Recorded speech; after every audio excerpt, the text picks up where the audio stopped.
The scandalous and shocking legacy of William M. Tweed. William M. Tweed, better known as Boss Tweed, was one of the most infamous political figures in American history.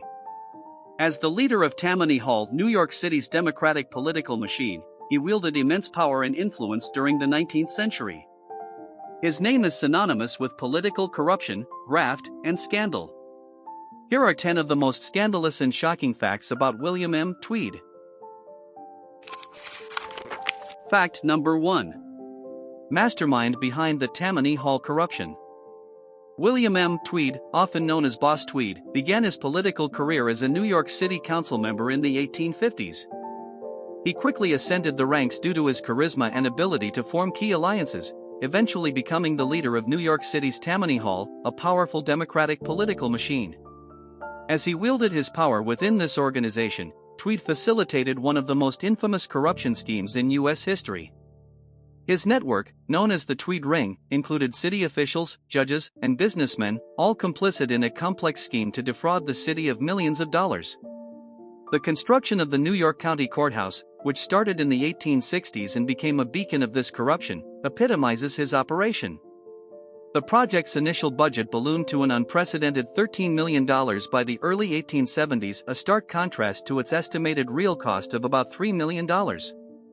Tweed's brazen confidence during this time is encapsulated in his challenge to critics, "What are you going to do about it?" which highlights his audacious confidence in the face of escalating scandals. Number 2. The infamous Orange Riots. The Orange Riots of 1870 and 1871 are stark illustrations of ethnic and religious conflict manipulated for political gain. These riots erupted from tensions between Irish Protestant Orangemen and Irish Catholic immigrants. The violence of July 12, 1871, was particularly severe, resulting in numerous fatalities and extensive injuries.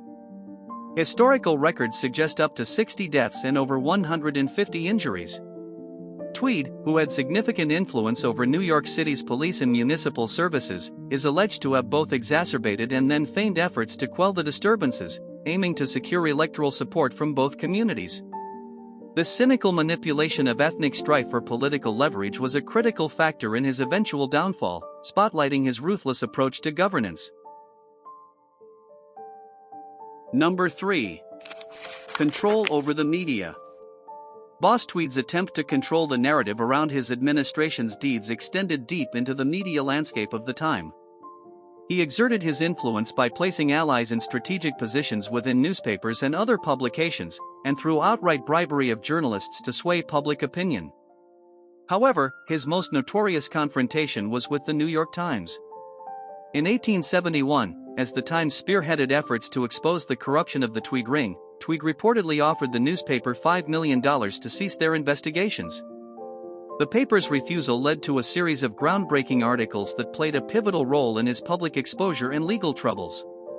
Thomas Nast, a cartoonist for Harper's Weekly, also significantly impacted public perception with his biting caricatures of Tweed, illustrating the power of the media to challenge even the most entrenched corrupt figures. Number 4. Lavish lifestyle amidst poverty. During a time when many New Yorkers struggled with dire poverty, William M. Tweed lived in unabashed luxury.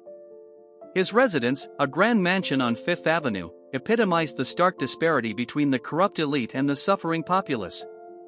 Tweed's home was a trove of extravagant art and lavish furnishings, a clear testament to the misappropriated wealth he had accumulated through his political machinations.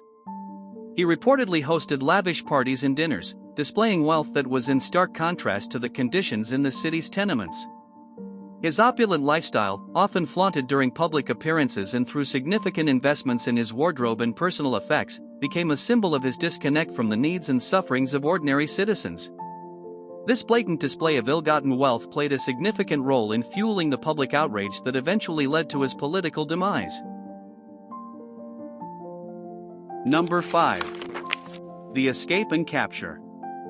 After his initial conviction on charges of fraud in 1873, William M. Tweed was sentenced to prison. However, in December 1875, he dramatically escaped from custody. Tweed fled to Spain, seeking refuge from further legal repercussions. His recognition in Spain was ironically due to the very caricatures that had lampooned him back home, specifically those by Thomas Nast, whose cartoons had portrayed Tweed as an emblematic figure of corruption. Spanish authorities, familiar with Nast's depictions, identified and arrested Tweed. After his arrest, he was extradited back to the United States in 1876. Upon his return, Tweed faced additional charges, leading to further imprisonment. His failed escape and subsequent recapture were widely publicized, symbolizing the far-reaching consequences of his notorious reputation. Number 6. The role of political cartoons. Thomas Nast, a cartoonist for Harper's Weekly, played an instrumental role in the public takedown of William M. Tweed through his sharp and incisive political cartoons. Nast's illustrations, which depicted Tweed as a corpulent, voracious figure symbolizing corruption, became iconic.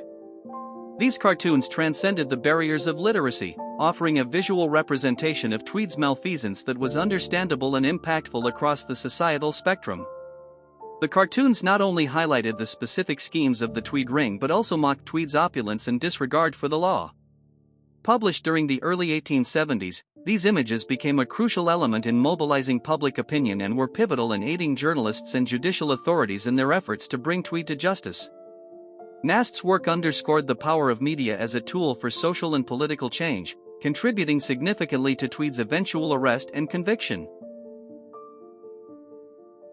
Number 7. Manipulation of elections. William M. Tweed's control over New York City's electoral processes was a crucial component of his power. His tactics included ballot stuffing, where illegal votes were cast, and voter intimidation, where voters were coerced into voting for Tammany Hall candidates under threat of violence or retribution. Perhaps most infamously, he utilized repeaters, individuals who cast multiple votes under different names, often in different precincts. These tactics not only ensured the election of Tammany Hall candidates but also solidified Tweed's grip on the city's political landscape.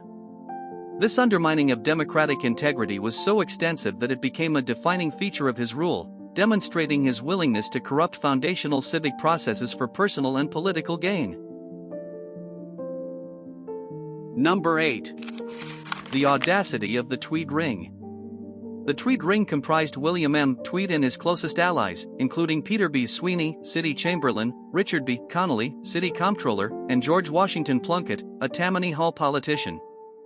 This group orchestrated extensive corruption schemes that diverted an estimated $30 million to $200 million from New York City's coffers in the late 1860s and early 1870s.